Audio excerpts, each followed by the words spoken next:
მოქალაქეებს ავღანეთი, ბანგლადეში, განა, ეთიოპია, იემენი, კონგო, მაროკო, ნიგერია, პაკისტანი, სომალი, სირია, სუდანი, ტანზანია, ურუგვაი და ძალიან ბევრი კიდევ 17 ქვეყანა ჯამში 15 მაისიდან საქართველოში ტელევიზიურ შემოსვლის უფლება კიდევ 17 ქვეყნის მოქალაქეებს ექნება.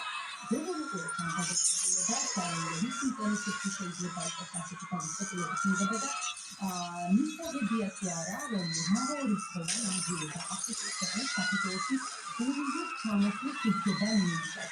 როგორია თქვენი შეფასება ამ საკითხთან დაკავშირებით და ჩვენ ვიცით და ბოლოს ამაზე ვსაუბრობთ, რომ საქართველოს საქართველოს გარეშე შეიძლება ძალიან მალე დახდეს, იმიტომ რომ ჩვენ ამაზე ძალიან ბევრი მკვლევარი, ძალიან ბევრი ექსპერტი გვახსოვს და გაეროს მონიციპალიტეტის საკმარისო იმასთან დაკავშირებით, რომ გეუბნება, რომ მოდი გამოდაწყვეტ საქართველოში უმცირესობაში იქნება ქართველი ელი.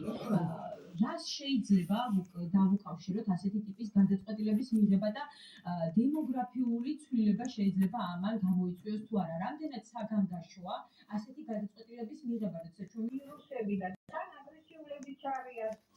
არ არის სუფთა ხალხი, არ უყვართ სიფთავე ერთი სიტყვით და მე ძალიან ბევრი უკვე ცხოვრობს, ძალიან ბევრი ვაჭრობენ, ცხოვრობენ. ოჯახებით შექმნეს და ტრანსპორტით არაპირებენ, რასაც პირველი მოგანდადა ტექნის მოდიან რა ხდება ეს საშინელება, ამის წინააღმდეგ უნდა გამოვიდეს ხალხი ნამდვილად, ეს არაფრით არ შეიძლება ამის ბაშება, არაფრით.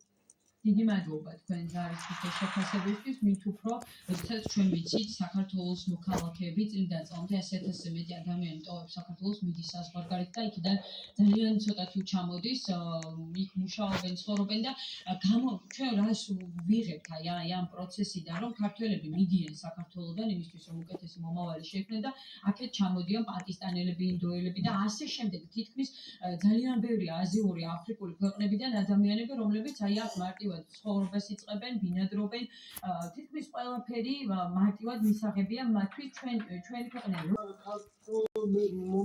მოძულე ისაკვალ თავრობა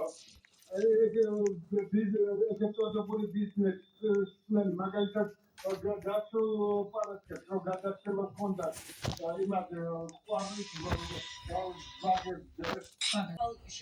დაბალ ფასში მიიღონ მუშახელი და ჩვენ ვიცით, რომ ეს ადამიანები ძალიან მიზერულ ხელფასებზე თანახმა არიან, რომ იმუშაონ და აქედან გამომდინარე, როგორც ჩანს, ინდოელებთან და პაკისტანელებთან ურჩევნიათ თანამშრომლობა ამ ბიზნესმენებს. მოусმინოთ მორიგ მაყურებელს და რა შეიძლება იყოს აი ამ გადაწყვეტილების მიზეზი, როდესაც 17 ქვეყანას უვიზო რეჟიმით შეუძლია ისარგებლოს ჩვენს ქვეყანაში დამატებით.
Well, finally I can speak without those captions talking to me. First of all, why does every time I go on a ship, of course my brother Mike, sink me? Oh Oh my god, wait, why do you look blurry?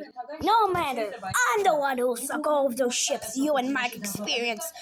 Ever since I got terminated from YouTube for they fucking leaked my things I did. So I sought out a YouTube that exposing me, and I will. Now I'm back. I will kill you. Wait, hey, no,